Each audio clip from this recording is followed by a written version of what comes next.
what is one contrarian belief that you hold to be true? Like, what is something that you believe that other people do not believe that you hold to be true? Yeah, I mean, as it relates to entrepreneurial companies specifically, because that's what I see that I'm building. I'm not out there raising lots of capital. I mean, we're building these companies, taking our own risks. I say to entrepreneurs all the time, and it's the one that people look at me sideways on, the more valuable you are to your business, the less valuable your business is, right? And that's the one where I get pushback. And people don't realize, they don't think about it, but it's absolutely true. Our job as founding entrepreneurs should be to eventually become the least valuable people in our company. Because what that means is we're free. We're free. And all these people who they pride themselves in their ability to swoop in and solve any problem, right? That's good. That'll make you feel really, really good. You're also going to build a prison of your own design, right? You are not going to own that business. That business is going to own you. I know it because I've lived it and I've paid the price for it. And so that's not my goal anymore. But that's the one that I probably get the most, again, sideways glances and pushback on. Yeah, that is really interesting. And I'd love to dig into that a little bit more, because I think that there's a lot to pick apart there. Because most of the time, I would even go as far as to say every problem that every individual has is firstly a problem with perception, right? It's in their own head, right? And then if they can solve that, they can pretty much solve the whatever else is going on.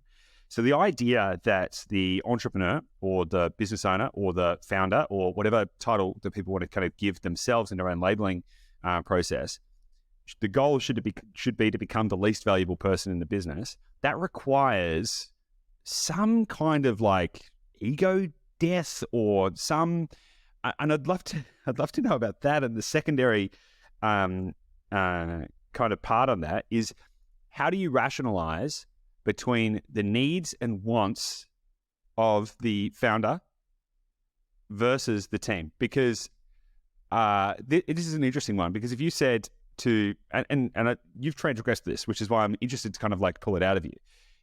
If someone has built a business, right, and they've built this team and they're the champion of the team and they're leading the charge and they're, geeing everyone up every week, and they're the figurehead, they're the face, they're the dancing bear inside the business and potentially outside the business as well.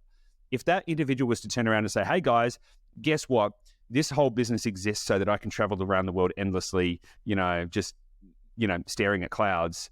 So can you guys all get to work, please, so that I can sail around the world and never have to work again?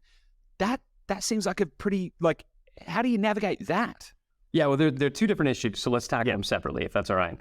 So the first one that you talked about, how do we deal with the reality that there needs to be a change that takes place? It is, and you said the word, and it's the right word, and it's death, right? We have to die to one identity. And this is a really challenging thing of entrepreneurship, because the reality is I've never met an entrepreneur who wasn't at least a little bit of a narcissist, right? Not full-blown delusional narcissism necessarily, but you've got to be some degree of a narcissist to decide, I'm going to create this thing that doesn't exist from scratch. That's not normal, right? That's not normal. And it's the kind of not normal that I love. Those are the people I love hanging out with. I know you do too. It's why I like hanging out with you. That's how we are. We're just narcissistic enough to believe that, damn it, we can do it. And so that is what is required to get this thing going. Right? That's what's really required to get the business going. And if you don't have that on day one, you will not succeed, period. But then there comes a time when you have to utterly die to that and you have to flip. And now all of a sudden, it can't be all about you. If this thing is going to grow, it has to be about the team and it has to be about the systems. You got to start handing off all of your bags of tricks. I need to teach this thing to this person, this one to this one over here. I'm not going to, get credit for that anymore. And what you have to decide is, am I more interested in my identity, or am I more interested in wealth and freedom? I know plenty of people who have built businesses where they are at the core, they're the center, they're the dancing bear, they are owned by that business, and they are happy. They're happy because really their currency is fame, and their currency is significance more than it is freedom, optionality, wealth, impact. Now, I'm not going to judge them for that. But I do think that it's important, you and I are having this conversation, but I think it's important for everybody listening. Be really clear on what it is that you're after. And if you say, No, look, like what I'm after is, I want to be significant to this organization. I want to be the most important person in this organization. I want to be the person that everybody turns to if they're stuck. I want to build my little fiefdom. Okay, that is fine. It's your company. You can do that if you want to. You just can't complain that you don't get to go on holiday for an extended period of time. You just don't get to do it. You can't have it both ways. And you don't get to complain that you're not making that you don't have an asset that's sellable and therefore it's not creating wealth. So I think you got to be clear on it. But if your goal is, which most entrepreneurs that we work with say, I'd like to be able to sell this one day, or I want to build wealth. I started this company to create freedom. Okay, great. Then you have to build with all that delusional narcissism, and then you have to die to it. You have to one day decide, okay, it's time for me to start handing these away. And how you do it is somebody coming along and saying, it's okay. This is what it's supposed to feel like. It's okay that it hurts. It's okay that you feel a loss when this happens. It's okay. I liken it to, and I haven't had this experience yet, but I'm about to get there. I've got 4 kids.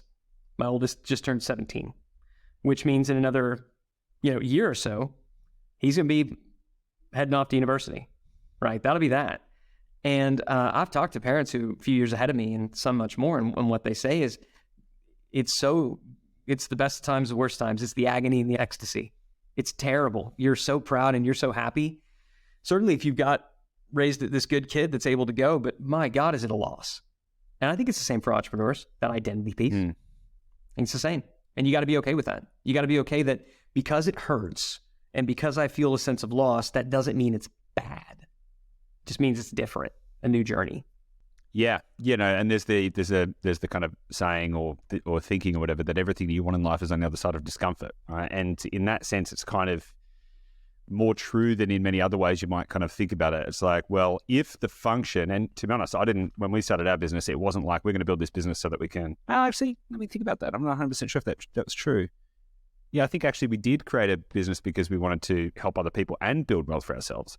We reached a point where we realized, well, if we sold this thing, we could kind of like not have to work. And then we realized that actually that wasn't the thing we wanted to do. We wanted to create something that would be more meaningfully different. But in the context that you're talking about, it's kind of like, the thing that you want is on the other side of that discomfort, that idea that you're going to have to kill a part of your identity. You're going to need to become a new version of you in order to be able to live to the greatest potentiality. Can we tackle the next little bit though? Like, how do you kind of galvanize the team around that concept? Yeah, I want to kind of close one loop on the first one though. What it looks like, by the way, when people don't accept that it's hard, but it's good. These are the people who build a company up to a particular place, and then for whatever reason, that company winds up imploding.